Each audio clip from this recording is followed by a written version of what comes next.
May hapon na usab. Hapon. Magapadayon ako sa padayag sa pulong sa Ginoo.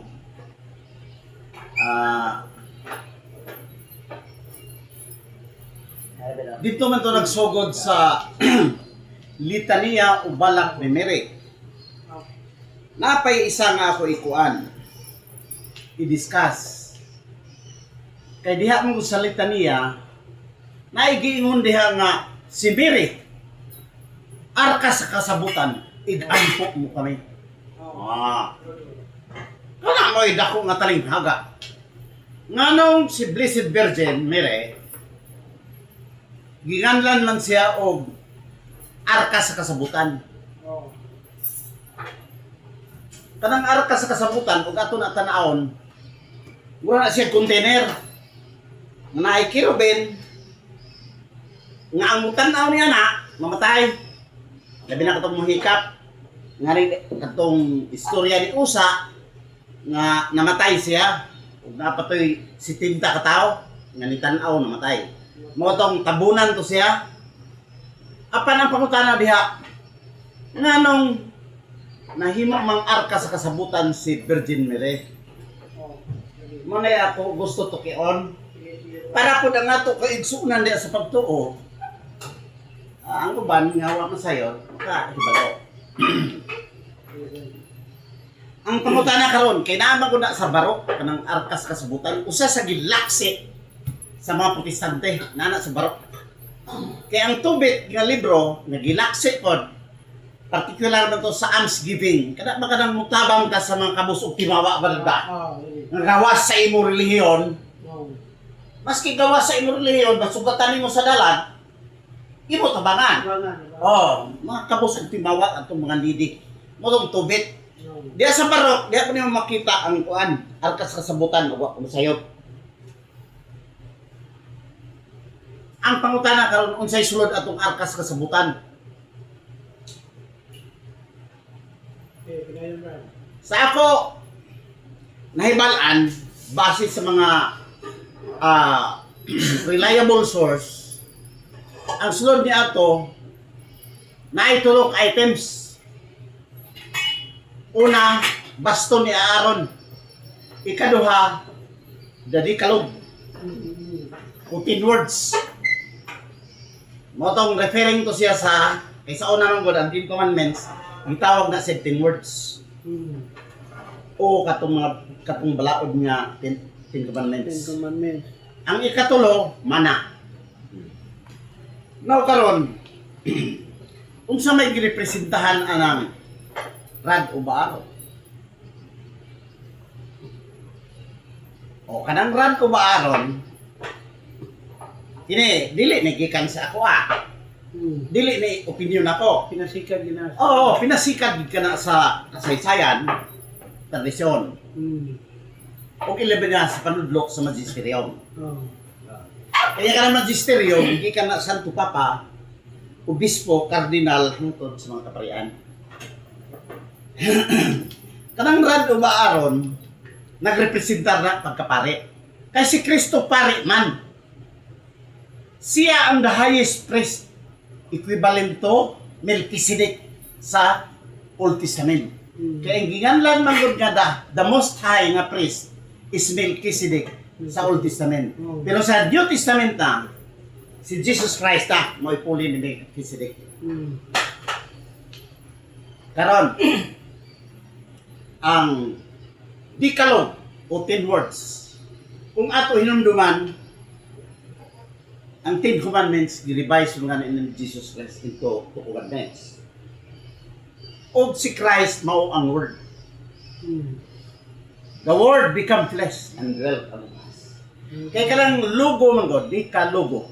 Logo means word, 10 words. Si Kristong word. Si Kristong balaod po. Ug ang ikatulo, mao tong mana, the bread from heaven.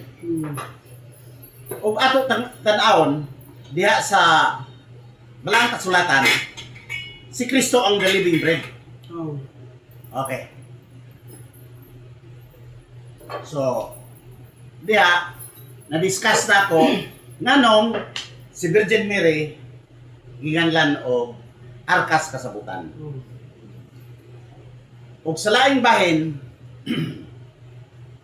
kaganina sa katong pahumana ang episode, nahisgutan dito nga kinahanglan ang magsangyaw na ay authority, na ay nagpadala. Ako nga nung nagsangyaw ako, ano ay pagutana diha? Nakalapas ko anak, o pagaling. Naman kuliko. Kuliko? Biblia. Ang simbahan ng Katoliko, nag-auhag na ang mga kaparian, nag-auhag sa mga membro nga Katoliko nga pupadayag usab kung nasayod sila sa doktrina o sa katekismo. Gihagit diha man gani sa kasaysayan. So ako nagkuha ko authority sa pare sa iyang panulti nga gidasig gi-encourage ang mga member. Ang pare ko importante mo ang traceability kung kinsay naghatag sa authority. So ako nagkuha ko sa pare. Pagkatapos ang pare nagkuha sa kardinal, sa obispo. Panulong sa Santo Papa. Nakaroon ang Santo Papa kay konektado man akong Peter. Apostol Peter kinamatay apostolic succession. Kung unsa ang kanang gahom ni Peter o unsa bang iya sovereign niya na inherit sa successor. Wala may putol ang apostolic succession. Ano yung beauty niya sa Katoliko? O ang pag-transfer sa knowledge. So, naadiha. So ako, nagsangya ko tungod anak nga kuan. Niingon man gani si Saint Cyril of Alexandria sa iya quote, "You are not worthy to be called a Catholic if you cannot defend your faith." So, hagit na sa matag Katoliko nga membro na kaybalo siya sa doktrina. Na kaya niya idipinsa ang iya pagtuo. Importante ka na. So,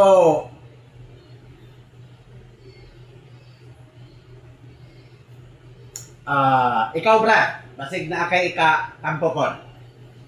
Wala mas ako, nagkuhan ako. Naminaw namin nga, sa kuhan pa, kunting kalaman. Sige. Okay.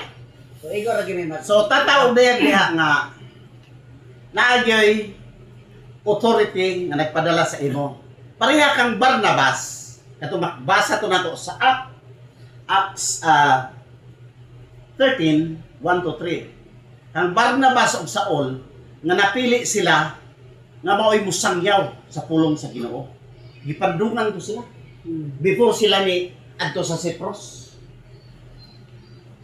Ug dakog agi diha si kuan, si Paul sa paghimo sa kanang 7 churches. Kaya nahimo na siyang Father of the Gentiles. So klaro gyud nga naay nagpadala.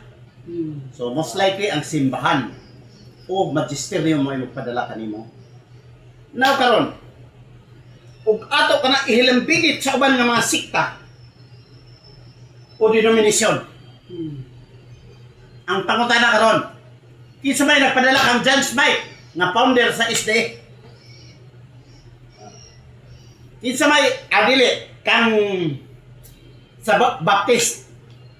Kana si John Smith mo ni founder sa Baptist.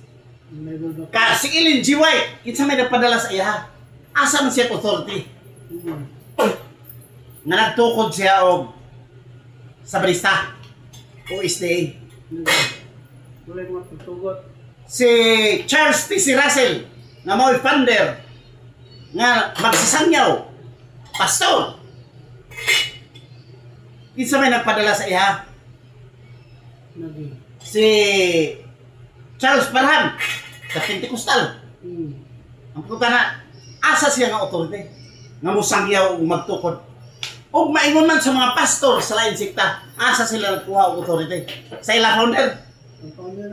Kung ang inyo sikta wala magsubikad sa Jerusalem o sa Roma, now karon wala gid may koneksyon. Butat ha gihapon mo.